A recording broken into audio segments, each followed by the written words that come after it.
Hey everybody, welcome back to my channel. It's Constance, the reader. Today is Thursday the 2nd, I think, and we're starting the October reading vlog. Okay, so what you should have seen before this is my October TBR. Most of the stuff that I want to read is out here with me in the living room, but some is still in my bedroom, just because I have so many things to put on the list. I also have everything I didn't finish that I said I wanted to read last week, so yeah, we got a lot of work cut out for us. It is like Thursday, as I said, so it's the day that Devin and I usually hang out. I did want to read a little bit though before we hang out together and like most likely fall asleep pretty quickly. But some of the things that I think I want to read tonight, which hopefully I can get back to you guys for. We've got a lot of firsts in the series here, obviously. Okay. I would have liked to save this, but at the same time, I'm so wanting to read it, and that is My Beloved Supper. Little sexy vampire man. I'm excited. I'm excited for this one. Let's read the back together. Yoru is a vampire, a predator of the night dwelling among humans, but instead of consuming fresh blood straight from the source, he'd rather partake in the culinary delights of the human world. Fragrant stews, tasty meat buns, and sweet pastries are the most irresistible delicacies. After all, that's why it's a shame he's a vampire. He can only stomach real food if he drinks blood first as an appetizer. Thus, Yoru whiles away his nights, sinking his fangs into criminals and other evildoers, all for the sake of the beloved supper awaiting him. So I think that one sounds really, really cute. I did not read the back when I first bought this. I literally bought it because of the cover, which I think is fair because the cover is really that pretty. But after reading the back of that, it automatically kind of reminded me of, oh God, Vampire in the Bathhouse. I think that's what it was called. I got approved for that on NetGalley, and I don't think I talked about that on the channel, but it was really cute. I liked it. Basically, it's about a vampire who really likes humans. So much so that he loves this bathhouse and he's going to do whatever he can to protect it. And no one's taking him back to his castle in like Transylvania or something.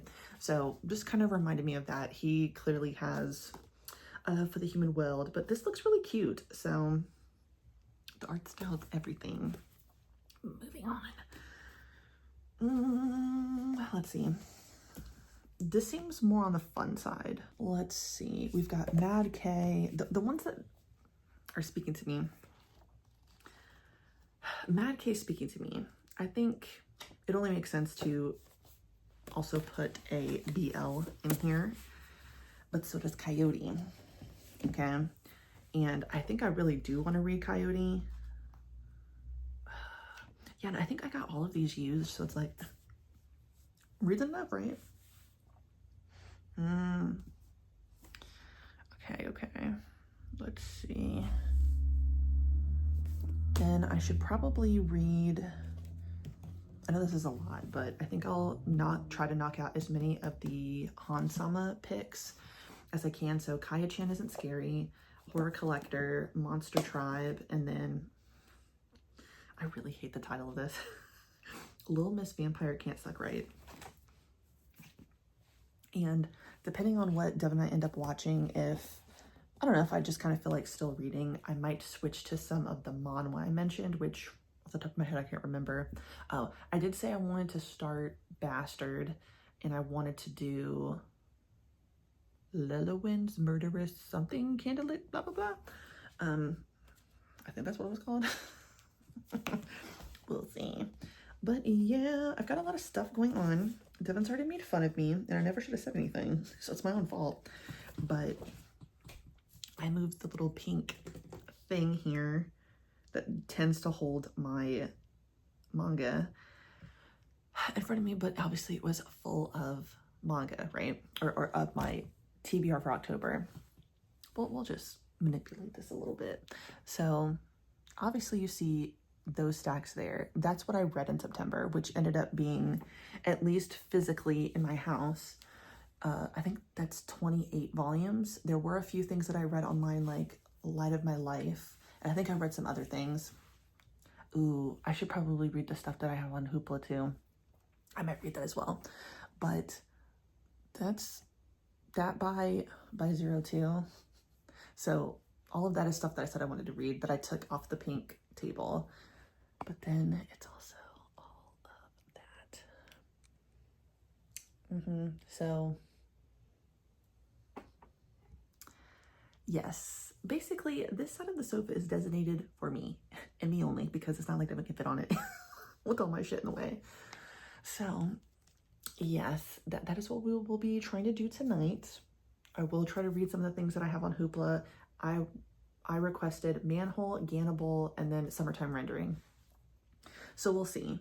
It'll be easier for me to read the Hoopla stuff on my iPad just in the bedroom. So I'll try to knock as much of this out as I can. I also started, I started this last night, A Tale of Mirth and Magic. I thought this would just be like a nice little cute thing to read in the meantime. And then I also tried to start Cuckoo, but I was kind of high last night. So I feel like I was reading this and not absorbing anything. Like it was going in one ear, not the other. I was very lost. And then the other thing I started last night was Ong Ong, so Hard Boiled Love, the novel. So good so far. So good so far. There's been a few things in it that are slightly different than the manhwa, and from what I understand, the novel is what came first. So when I say there's things different, it's like certain types of play happened in this that we didn't see all the way in the manhwa. So that's been interesting. But something I mentioned in my last reading vlog at the very end, because I had to rush to make an ending earlier today, because I am feeling better from being sick. I've still been a little nauseous, but it's not been too much. What I said was reading it as a novel is really nice, and I have to commend the artist for the manhwa, because I feel like they really captured so much of the stuff that I'm reading, the desire, the passion, the longing, the yearning. Like I'm not even that far in. I think I made it to chapter 7. So we're still early on, okay? They are still in the little BDSM dungeon where Hua Yang confronts Gyuwon, and he's like, I can tell you're a masochist. Now get on your knees, girl. That was nice to read that again. I think I will like Don May, by the way. I think I will. This one is far more freaky, obviously, because, you know, Hard Boiled Love is pretty freaky, but I just can't wait to read in further detail all the stuff I already saw and read on the manhwa, because that stuff looks so good. But yes, I don't want to ramble too much. We'll check back in with each other after I read some of these things, and then of course we'll talk tomorrow. Tomorrow is Friday. I've got a long day, but it's okay. We're still gonna make it work. So I'll see you guys again. All right, so we've finished the first 3 from my Han Sama box many months ago. Okay, so The Horror Collector. I actually think I would like to read more of this. I don't know that I will physically collect it, but this was interesting. So we'll read the back of this, because I don't know that I'll do a good job of explaining it. Urban legends come to life. Everyone's heard an urban legend before, but few have ever come face to face with one. These phenomenon are everywhere, existing in the shadows of reality. More and more of them have been appearing in the wake of a faceless kid sighting all over Japan. If you see her on one of the urban legends she brings, pray the boy in the red hood finds you before it's too late.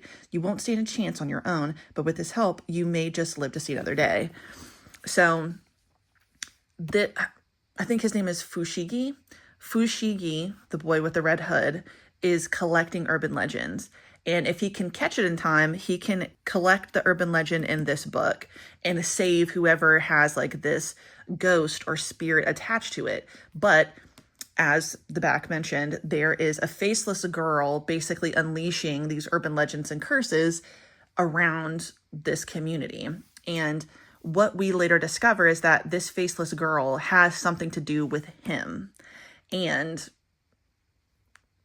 it seems like, to a certain extent, the motivations are a bit like morally gray here, right? Because she's technically, the faceless girl is technically a villain of this, but it seems like she's being manipulated by another evil doer, if you will. But her motivations are coming from a good place, even though the results are not good, if that makes sense. And we learn a little bit more about him, about this faceless girl, about the human-faced dog. But it's really interesting. So I would definitely want to continue with this. I want to see where this goes, but I don't know that I will physically buy anymore. We'll see. Then, I don't know why. I know why, but I cannot stand saying this out loud. Okay, Little Miss Vampire Can't Suck Right. This was really, really good. Okay, first of all, when she is all chibi and small, I cannot get enough of her. She is so adorable. She is literally so cute.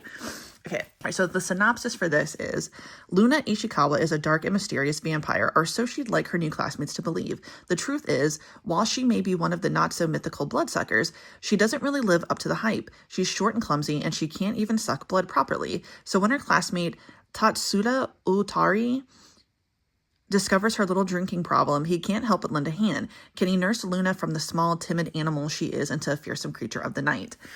This ended up being really, really cute. I also think I would continue reading this, but I don't think I would want to own them all.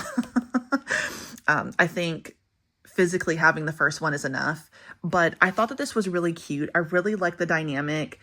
They're not lying. She really does try to base her vampire persona off of like manga, but she's not like that. She is actually very thoughtful in about like hurting people, so that she hasn't really been like a traditional vampire, sucking people's blood from the neck and stuff and pouncing on them in the night. Like, she really is just like a normal kind of middle school aged girl who is trying to fit in, but obviously she's different from the humans within this school. And I just found this really cute. I really like her character. I like the friends that she starts to be friends with over time. And yeah, it was adorable. And then Kaya-chan isn't scary. This was really cute, but it really pissed me off, okay? It pissed me off in the way that everybody's treating this young girl. She doesn't deserve that. All right, we're going to read the back of this one too. Welcome to Creepy Kindergarten. Kaya-chan is a notorious problem child in her kindergarten, but none of the adults know her secret till Che-sensei is put in charge and learns of Kaya-chan's hidden ability to see evil spirits and vanquish them with a punch. What will happen to this 5-year-old who gets in trouble when she's only trying to help? This was so cute, but it really, like I said, it really pissed me off. I mean, obviously the other little kids not understanding what's going on, I get that. But a lot of the adults treat Kaya like poo, I feel. Like, I just think that she's a really sweet child. I mean, she's a sweetie. She really is. But anyway, basically, yes, Kaya, she is in kindergarten. She is a very powerful psychic, and she is actually saving a lot of the people in this school. But because no one else can see the ghost, they just think that she is being difficult for whatever reason. Oh, she's this. Oh, she's that. Like, there is one particular thing that's going on. This book and certain books in the school for reading to the kids, she has taped over certain parts of the book, because basically it's like you're invoking the spirit to come out. And then once you finish the book, that's when it appears, right? So she realizes all these things, but because she's basically defacing the books and, trying to hide them, she's looked at like, oh, well, she doesn't know how to play well with others. When all the kids want to play tag with her, but all these ghosts show up. And she's like, oh, maybe we shouldn't play this. No one really understands why she is this way except for this one teacher. And even though the teacher can't see the ghosts, she gets what is going on. Okay. So I'm going to like show you a little, this is essentially what we're looking at in terms of ghosts, but I'll show you one that was really, really interesting. So the swing one was crazy. she's trying to convince these kids not to be on the swing because there's a ghost there trying to eat them. Like, it reminds me of Mirko-chan in the way that these ghosts are very, very, very frightening. But then there's also ghosts that are just kind of like hanging around. But then the way it ended, there's something more going on with Kaya at home, which that is why I would want to continue this series. So Kaya lives with her mom and her dad, but something is wrong with her mom. The only thing I can't quite understand is her mom actually alive? Or is her mom dead? It seems like maybe the mom may be suffering from... Okay, so what I think is going on and what the outside world maybe thinks of the mom is that maybe she's suffering from depression and she has kind of like hidden herself away in the bedroom. So no one really goes to see her. But she may be like possessed or have an evil spirit near her. And we kind of see a little bit about that at the end. And that's why I want to continue, because I want to know the mystery of the mom. So yes, all 3 of these were pretty good. I was pleased. I was pleased. So as just an update for that, and now we'll get back to some more reading. Welcome back. All right, so I just want to do a quick little intermission from the reading, because this is still a look at the shit I do vlog, you know what I'm saying? Just because we're reading horror doesn't mean we can't talk about the things that I bought. So unfortunately, I did buy 3 used manga. But most of the stuff I'm going to talk about is DVDs. So this is going to be nice because I'm going to read this during October, and that's The Strange House, Volume 1. A room that shouldn't be there. I've always had a fascination with the occult. You might even call it my specialty. I've been brought in as a consultant on many supernatural and strange mysteries, but nothing could have prepared me for this house. It seemed so ordinary at first, except for that one room. It had no doors, no windows, and was tucked away, leaving anyone to think it was just a wall. I knew that there was something more to it. It shouldn't be there. It shouldn't exist. And yet, just what is this house, and what dark secrets does it have to hold? Also adapted into a horror film called The Floor Plan. Ooh, I might watch that. I really do need some good horror movie recs for October. I do want to go back and watch some old horror movies that I've never watched before. I think it was like last year and the year before I did a better job at watching like some like 80s and 90s horror that I'd never seen. So yeah, give me some recs, y'all. Not too old though, because like I don't know that I want to watch. Well, no, let me not be open to it. Like I should watch some classics. Why not? Next, I got Seaside Stranger Volume 2. I read the first volume a long time ago. I have it in my office, but I watched, I think it was a movie, like a very short one of Seaside Stranger, and that was really good. I cried. I think I watched that earlier this year. And then I got Beauty and the Beast Girl. Monster Girl in Love. A lonely monster dwelling in seclusion in the forest wishes she could live among humans despite her frightening appearance. Everything changes when she meets a blind human girl who loves the stories her mysterious forest friend tells her. As the monster and the girl grow closer in their secluded world, their love proves that beauty is the type in the eye of the beholder. So I was like, ooh, a cute little like GL. I think so. I think I'd like that. But now, to the DVDs. We got quite a bit, y'all. And I switched it up. Okay, so let's start with the Blu-rays. A classic, in my opinion, Bridget Jones's Diary. I haven't seen this in a long time, so I figured let's give it a go. Got a horror movie on the roster, The Owners with Maisie Williams. I really like her. I really do. Now, this one I know is on a bunch of streaming platforms, but I figured let's try her out. I've tried to watch this many times. I don't know if I'll watch any of the other ones in this series, but this was the one that was the most like, okay, I think I would really like this one. And that is X. Yeah, y'all know what that's, a little A24. One I have seen and one I like. And, you know, I just feel like it's so ridiculous. And that's why I like this movie. And I also really liked, I don't remember her last name, but Amandla. And that is Bodies, Bodies, Bodies. This is actually a really funny, like, little thriller, in my opinion. I enjoyed it. And now for the DVDs. Okay. Silent Hill. Yeah, I feel like appropriate to buy during this season. Then we got Blood, The Last Vampire. Yeah. Even though I hate Ryan Reynolds, I love Denzel Washington, so that's why I got Safe House. I definitely feel like I watched this before, but I can't remember. I don't care for Ryan Reynolds. I'm not a fan of his voice.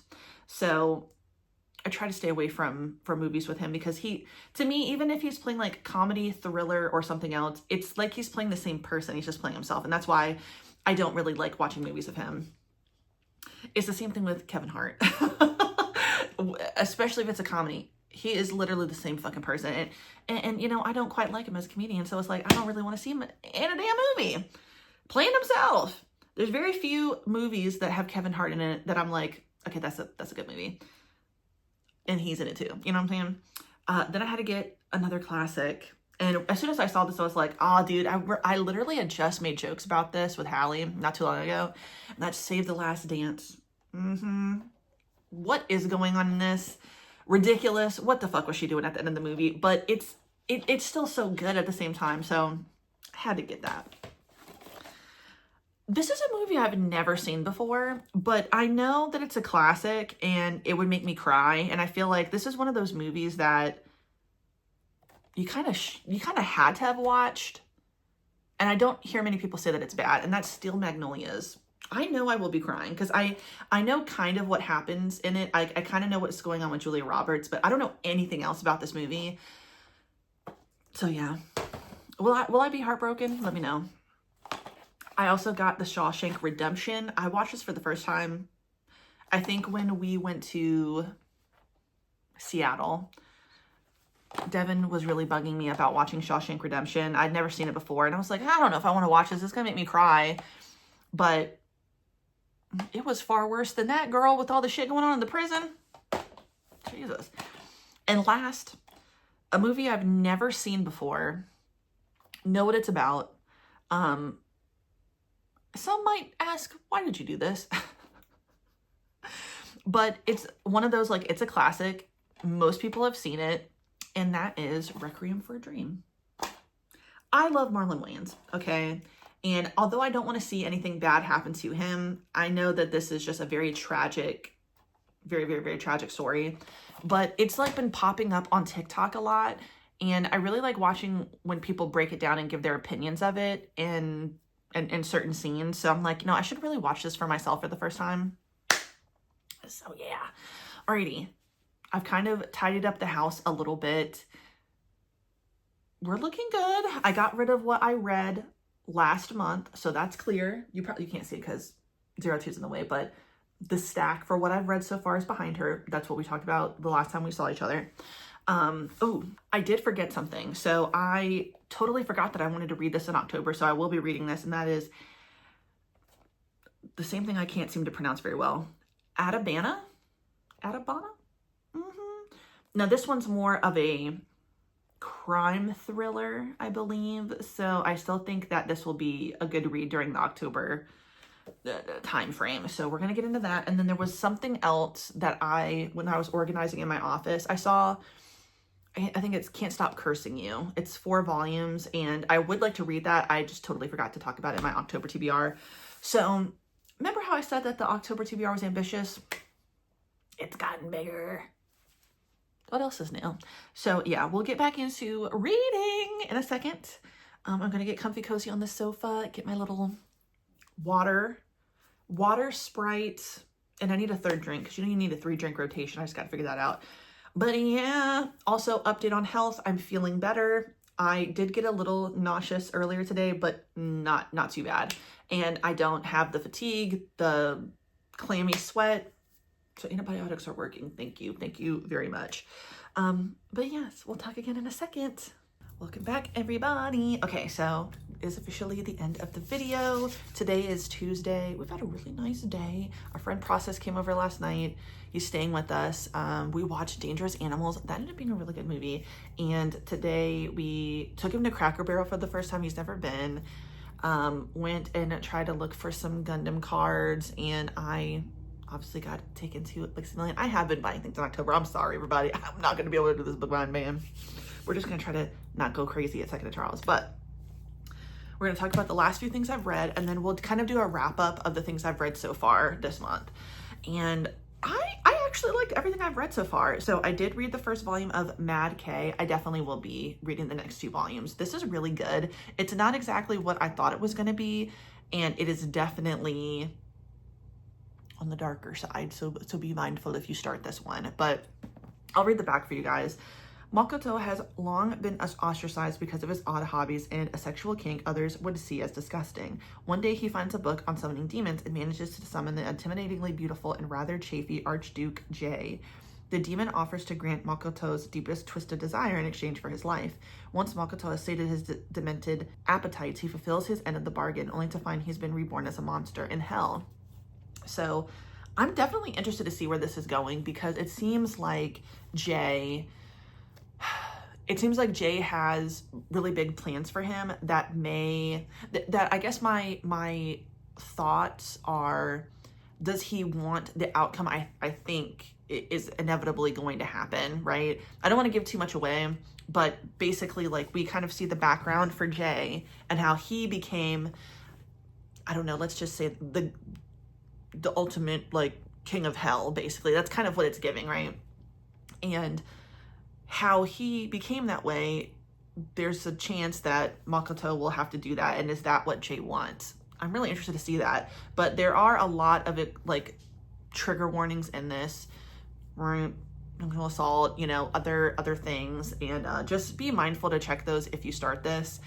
But I will say, like, the art is absolutely stunning. I really like the character design of some of these characters, especially pretty much everyone. I really like Jay. Makoto's very scary now as a demon in hell or monster in hell. Oh, that's right there in the back. I really like Schword. He's so cute. He's really, really cute.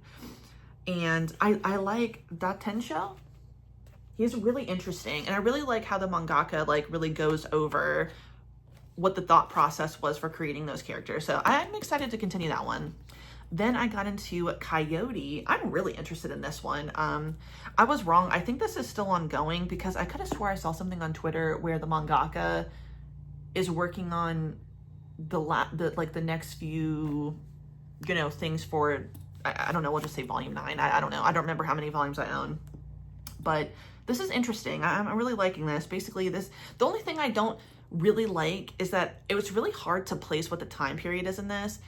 At first it was giving like old world France, you know what I'm saying, like, you know, like a page boy type shit, but then people have cell phones and I'm like, okay, he plays piano in a bar, which makes it give like old timey, but it's like present day. So the time period throws me off when it seems like, I mean, let me try to find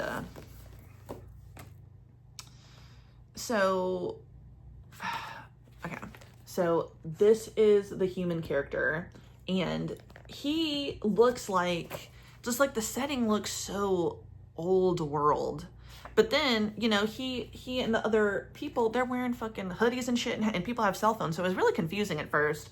I was definitely thrown off by that, but in general, I really like where the story is going. I'll read the back. I'm just going to read the back for all of these.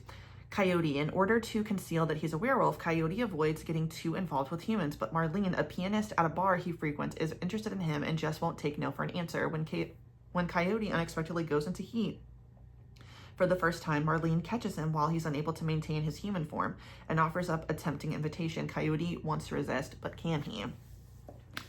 That one scene was a little, ooh, but I did like it so far. Then I got into Devil's Line. We'll read the back of this one as well. Tsukasa, a college student, is rescued from an attack by a devil, one of many vampires that can blend in among the human population. Anzai, her savior, is a half-devil who exploits his supernatural gifts as a member of a shadowy police task force that specializes in devil-related crime in Tokyo. As Anzai continues to keep guard over Tsukasa, the two quickly forge a tentative bond, one that Anzai fears will test his ironclad rule of never drinking human blood. I did like this, and I will be continuing it. The only thing I will say is I feel like I remember people really liking, like, thinking someone was hot in this, and maybe it was the anime, because this turned into an anime too, right? He is butt fucking ugly in this. I'm sorry. He is not attractive to me. He's giving, I don't know. You know that dude, if anybody who's online a lot like I am, you know that guy who insists that he's like really 20 years old because I don't know, the man is 50 or almost 60, and he believes that if he does certain procedures that he looks younger. He doesn't. He looks old. Just like the one dude who was on TikTok who's like, yeah, I look like I'm 14. No, you don't. You look like an old man in flip-flops hopping and skipping up the road. What is wrong with these people? People just need to accept, that we age, girl. It is not that serious. It is not that bad. But yeah, he's not good looking. Okay, I'm sorry, but can we see him? What the fuck? No. That's the only thing. That's my only takeaway, is that like I feel like I remember people saying, "Oh my God, somebody's hot." If they look anything like him, he's not that good looking. I'm sorry. Not to judge, but clearly that's very judgmental. But I was just surprised. I was thinking, okay, there's gonna be a hot vampire. There is not. And I literally just finished, and I always get this wrong, or I'm always stunted on it, Atabana. I absolutely will be continuing this. This is really good so far. A small town is shocked by a gruesome murder of a student.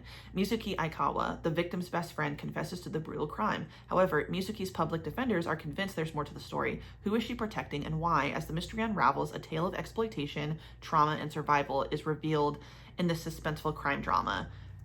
This is fantastic. So I'm going to give some spoilers just so you guys know. So basically, the main character that we're following, Mizuki, she is only child living with her single mom. We don't exactly know what the background is for her father, but it seems like either her father died or her father abandoned them, and the mom is just extremely difficult, very, very hard on her.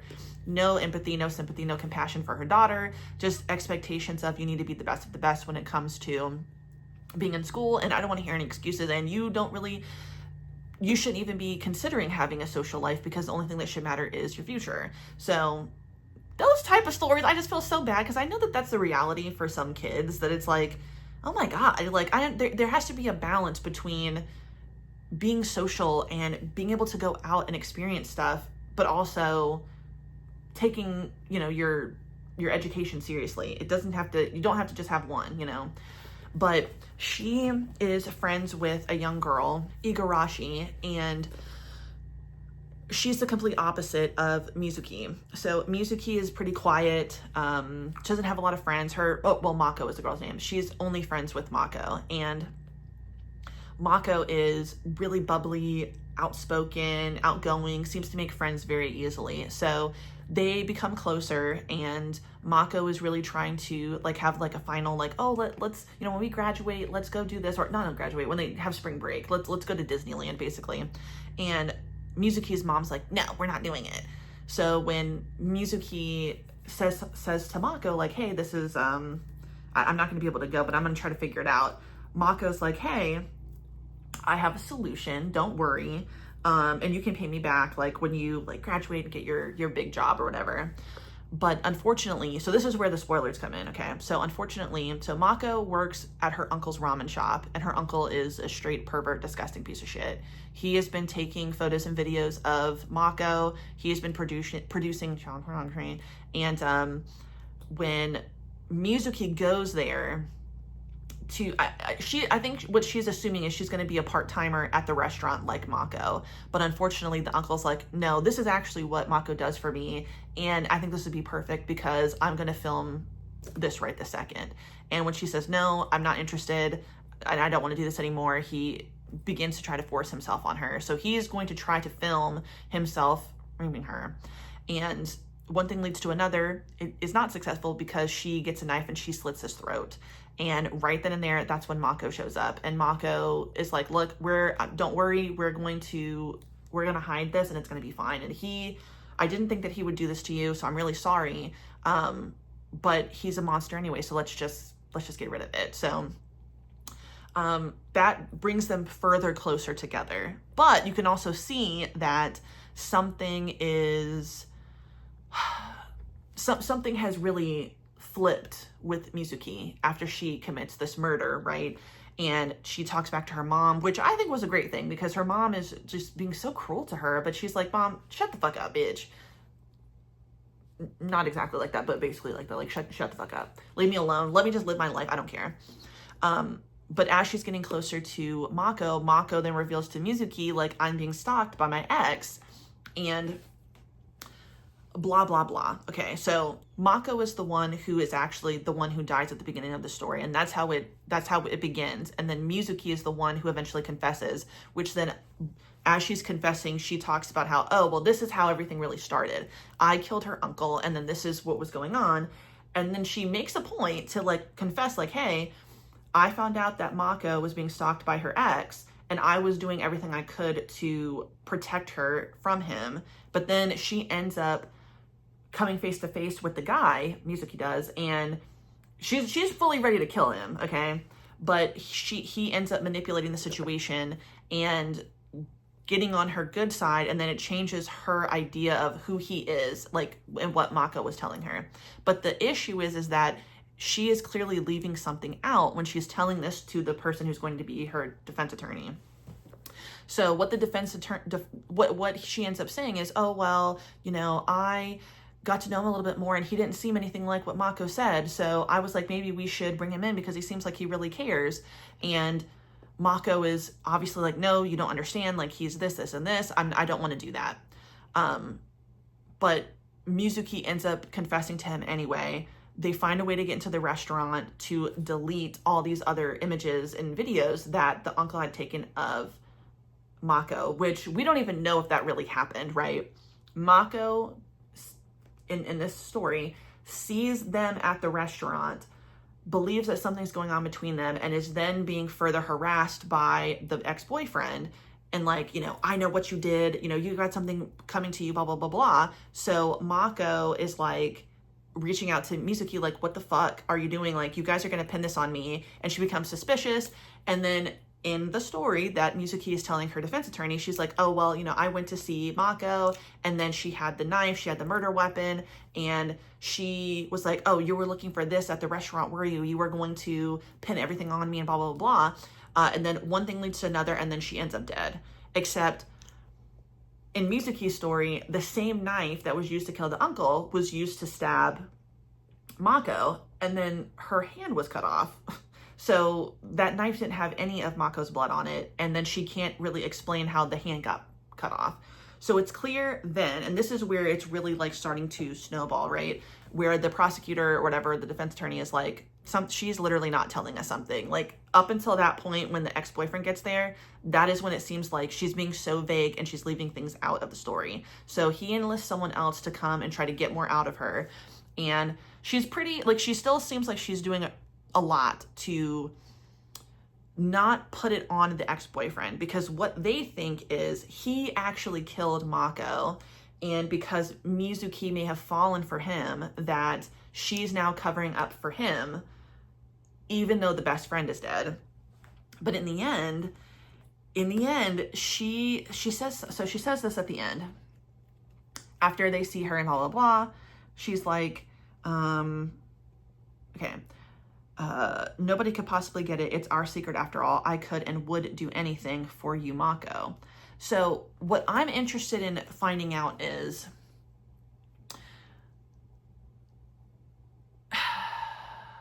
obviously Mako couldn't have cut her own hand off. I don't think she did that. But also I think her head was cut off. So it's like, that's a very brutal thing to do. And the thing with Mizuki killing the uncle, that was in self-defense. He was actively assaulting her in that moment, had a camera on his fucking head and everything. I don't think that, I do think that she genuinely cared about Mako, so I don't think that she's the one who killed her. But I'm wondering if she's only covering for the ex because she has more in store for him somehow, which is interesting. So I actually don't think that she likes the boyfriend. I think that something more is going on. But he, I think, did have something to do with Mako dying. I'm just not sure what's to come. So this is really, so no more spoilers. So this, I have to continue on with this. I don't know how long the series will be, but I must continue it because it is just that good in my opinion. All right, so now we'll do the wrap up really quick of everything I read besides those things. And I would say of the 4 things I read here, my least favorite, although I will be continuing, is Devil's Line and Coyote. Mad K and Atabana are probably the 2 favorites I read of these 4. And then of these 7, I did Boy's Abyss, the first 2 volumes, My Beloved Supper, Monster Tribe, Horror Collector, Almost Vampire Can't Suck Right, and Kaya-chan Isn't Scary. I mean, I really loved all of these. I don't really have one that I didn't like as much as the others. I mean, maybe, no, I liked them all. I really did. No, I liked them all. Like, I want to continue on with every single one of them. Well, I mean, My Beloved Supper is just a one-shot, but I know that I will be continuing on with Boy's Abyss. I have to finish this. I really, really like this series. While I don't know that I would start collecting any more of the volumes here, I might read them digitally. I think the one I like the most, is probably Monster Tribe. I liked all the first 4, but Monster Tribe I think was one of my favorites. And then of course My Beloved Supper was so good. I really enjoyed it. So for my first week, 1, 2, 3, 4, 5, 6, 7, 8. Wait, 1, 2, 3, 4, 5, 6, 7, 8, 9, 10, 11. So for the first week, I've read 11 things from my TBR. I didn't count how many things were on my TBR, so that's my bad, I'm sorry, but I did a good first week. I think that these were a really good mix of like crime, monster, supernatural, you know. I think it was good. So this was really good. So first week's TBR is done. I really enjoyed it. I didn't really get to read some of the regular books. I did kind of start Camilla, I think that's what it's called, but I just wasn't in the mood for it, so I put that down. But this is the new week starting, so we're gonna start another vlog maybe tomorrow, because I have to edit the other ones, but we'll see how my part of it. But yeah, I would say pretty successful if you ask me. So good one. I'm excited. And I'm still reading Berdiris Lalewin's Candlelit Dinner. That's going well, but it is slow going. And oh my god, and something is happening, and I'm really disappointed because like the first big like fissure is about to happen, and I'm sad about it. I don't want that to happen, but I got a long way to go, girl. I think it's like almost 100 episodes, so I'm not that close. But yes, thank you guys so much for watching. I appreciate it. If you like the video, please like the video. If you like it, subscribe, hit the notification bell, follow me on other social media. It's in the description box down below. And you have a good day. Goodbye.